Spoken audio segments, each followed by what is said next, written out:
Lecture du 2e livre de Samuel.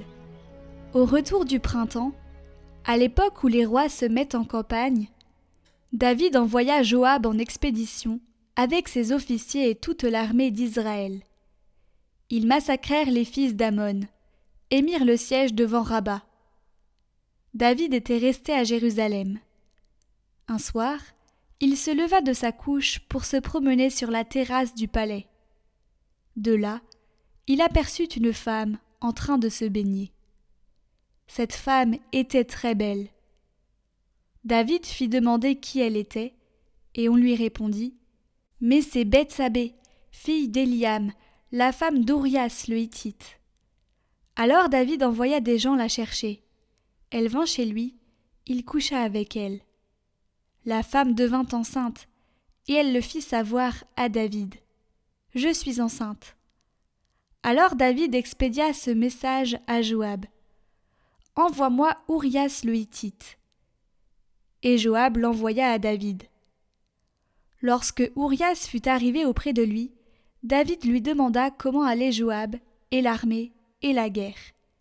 Puis il lui dit « Descends chez toi, prends du repos. » Urias sortit du palais, et l'on portait derrière lui une portion de la table du roi. Mais Urias se coucha à l'entrée du palais, avec les serviteurs de son maître. Il ne descendit pas chez lui.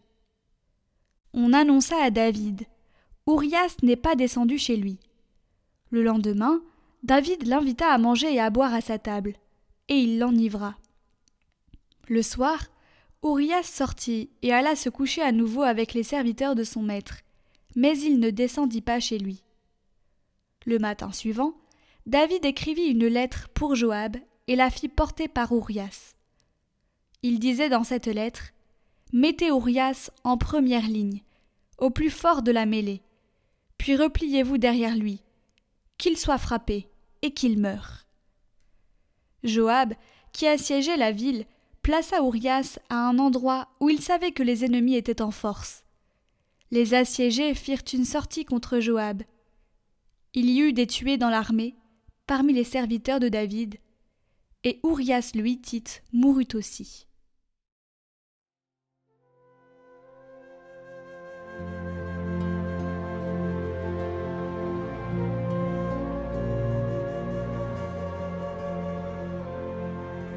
Pitié, Seigneur, car nous avons péché.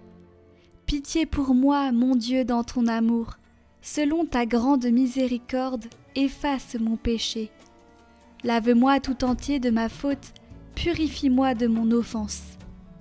Oui, je connais mon péché, ma faute est toujours devant moi. Contre toi et toi seul j'ai péché, ce qui est mal à tes yeux je l'ai fait.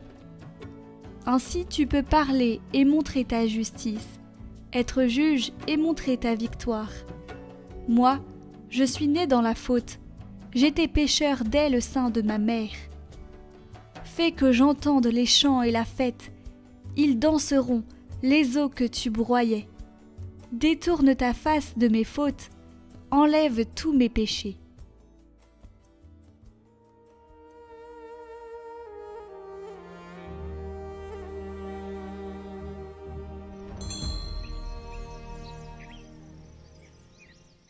Évangile de Jésus-Christ selon saint Marc.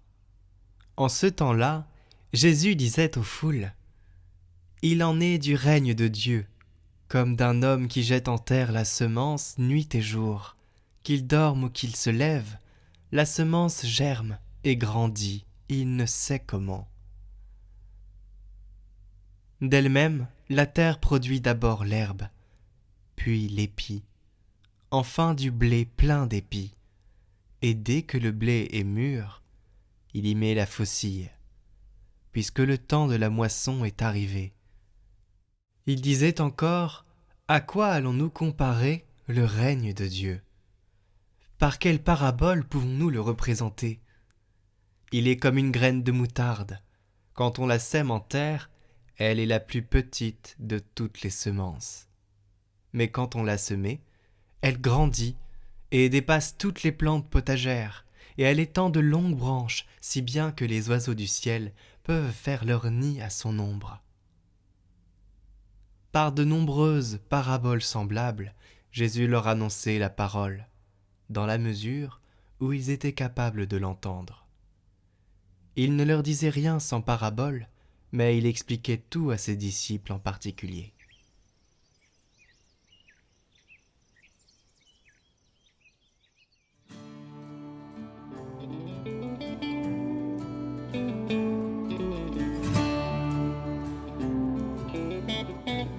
Nous pouvons être confiants parce que la parole de Dieu est une parole créatrice, destinée à devenir le grain tout formé dans l'épi.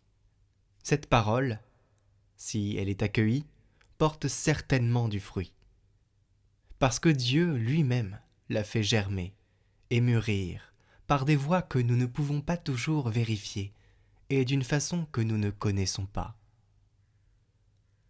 Tout ceci nous fait comprendre que c'est toujours Dieu qui fait grandir son royaume. C'est pourquoi nous prions tant que ton règne vienne. C'est lui qui le fait grandir, l'homme et son humble collaborateur, qui contemple et se réjouit de l'action créatrice divine et en attend patiemment les fruits. Alors aujourd'hui, nous pouvons chanter « Que vienne ton règne ». Que vienne ton règne, que ton nom soit sanctifié, sur la terre comme au ciel, que ta volonté soit faite, que coule en torrent ton esprit de vérité, donne-nous ton espérance, ton amour, ta sainteté, Qui pourrait nous séparer de ton amour immense, qui pourrait nous détourner de ta miséricorde. vienne ton règne, que ton nom soit sanctifié, sur la terre comme au ciel, que ta volonté soit faite, que coule en torrent ton esprit de vérité, donne-nous ton espérance, ton amour, ta sainteté. Tu habites nos louanges, tu inspires nos prières, nous attires en ta présence pour nous tourner vers nos frères. Que vienne ton règne, que ton nom soit sanctifié, sur la terre comme au ciel, que ta volonté soit faite. Que coule en torrent ton esprit de vérité, donne-nous ton espérance, ton amour, ta sainteté. Délivre-nous de tout mal, donne la paix à ce temps. Libère-nous du péché, toi qui fais miséricorde. Rassure-nous dans l'épreuve, nous espérons ton royaume. Tu nous promets le bonheur, l'avènement de Jésus. Tu seras